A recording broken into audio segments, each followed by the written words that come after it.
Ondimia, temporada 2, episodio 8, la quema total de la cizaña.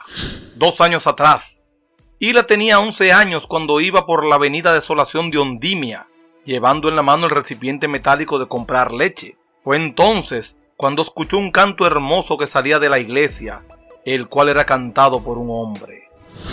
Sonaba el legendario himno «Cuán grande es él, cuán grande es él».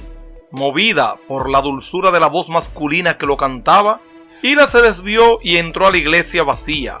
Solo había una persona, estaba en el altar cantando, mientras la melodía llenaba los asientos. Hila avanzó hasta llegar al primer banco de la iglesia, en el cual tomó asiento. Observó al hombre que cantaba. Era el reverendo llamado Mondolfo, un misionero protestante fundamentalista, quien había llegado a Ondimia 3 meses antes, sustituyendo al quinto reverendo en 3 años. Estos ministros salientes habían abandonado la iglesia de Ondimia tras la pérdida recurrente de los feligreses, hasta que finalmente el concilio llamó de Suiza al mejor. Pero al parecer ya era tarde, porque cuando el cáncer tomaba un lugar en el cuerpo, solo un milagro de los grandes, de esos que mencionaban las escrituras, de caminar sobre las aguas, como ver las montañas con la fe, podían sanarlo. Luego de terminar el canto, el reverendo abrió el libro y leyó una parte de los evangelios donde estaba escrito: entonces cuando digan paz y seguridad, vendrá sobre ellos destrucción repentina. Cuando el reverendo Mondolfo terminó de leer las escrituras, guardó silencio y oró. Justo en ese momento Hila se levantaba para irse, pero el reverendo la detuvo. La llamó al altar, tomó aceite ungido y se lo frotó en las manos. Hila sonrió, justo cuando el reverendo Mondolfo le preguntaba para dónde iba. Ella le respondió que a buscar la leche de la casa. El reverendo le pidió que se quedara unos instantes, a lo que la niña dijo que sí. El reverendo sacó de su Biblia personal una flor rojiza marchitada. Se la dio y le dijo que esa flor había pasado por 5 generaciones de su familia, desde aquel milagroso suceso en el cual el primer Mondolfo había salido de misiones para llevar las escrituras por todo el mundo, a pesar de que muchos de los misioneros morían por los crímenes ocasionados por la Contrarreforma.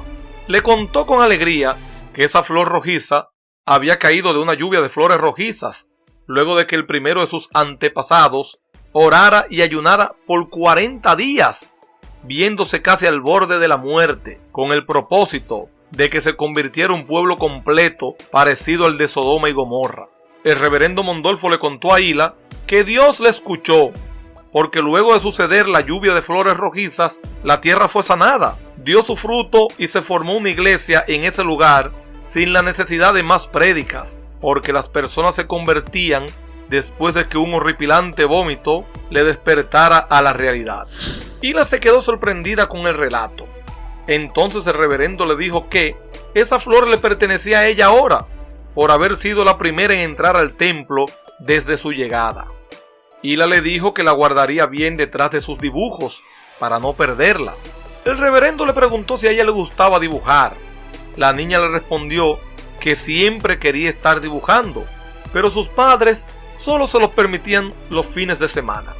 El reverendo le dijo que oraría para que Dios, la expansión, la usara a través de su talento llegado el momento, ya que una profecía declarada a su última generación le había revelado que la próxima vez que hubiese una lluvia de flores rojizas sería la quema total de la cizaña y el nacimiento de un gran avivamiento.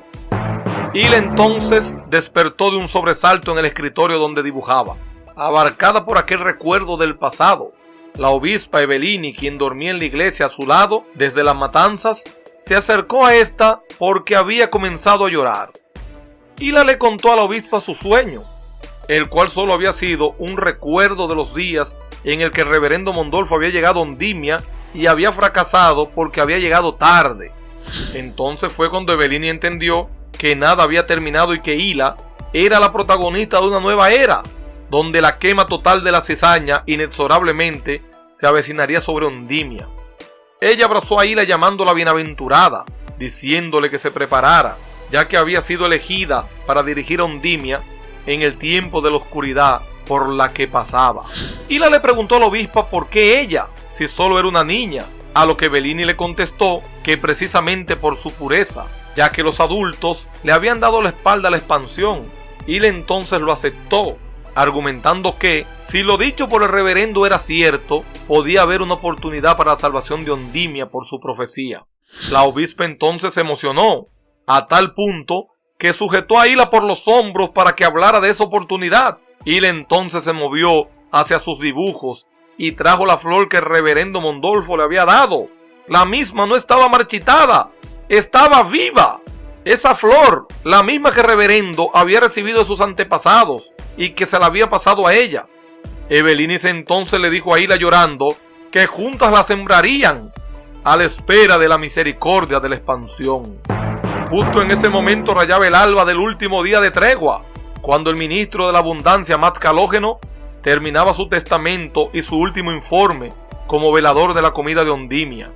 Sus últimas palabras escritas decían que la filosofía lo analizaba todo, pero no había dado respuestas a nada.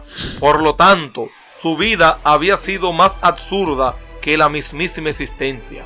Luego de eso, abrió la gaveta del escritorio, tomó su arma, se la llevó a la boca y gatilló, provocando que todos aquellos que dormían se levantaran de un sobresalto por culpas del plomazo. ¿Qué pasará con Ondimia, la silente Sodoma y Gomorra? ¿Qué consecuencias traerá el suicidio del ministro de la abundancia, Max Calógeno, quien dejó un listado donde se decía cuántos días de comida le quedaban a Ondimia? En otro orden, ¿habrá una tercera ola de muertos, tal y como se había profetizado en el dibujo de los 12 apóstoles? ¿El complot para eliminar a Hila seguirá en pie como principal objetivo del gobierno de la oscuridad? ¿Qué plan de contingencia tendrá el gobierno provisional para evitar la siguiente matanza si esta llegase a producirse? Si quieres saberlo, no te pierdas el episodio 9 y final de la segunda temporada de Ondimia y la segunda tabla de piedra profetizada. Donde la gente se fueron para la Ondimia es una ciudad que te voy a contar, donde muchas cosas raras comenzaron a pasar. Empezó a llover, muchas flores violetas, la niña con su dibujo predijo lo que pasaría. Pero cuando la última flor del cielo caería, las ganas de vomitar la gente no aguantaría.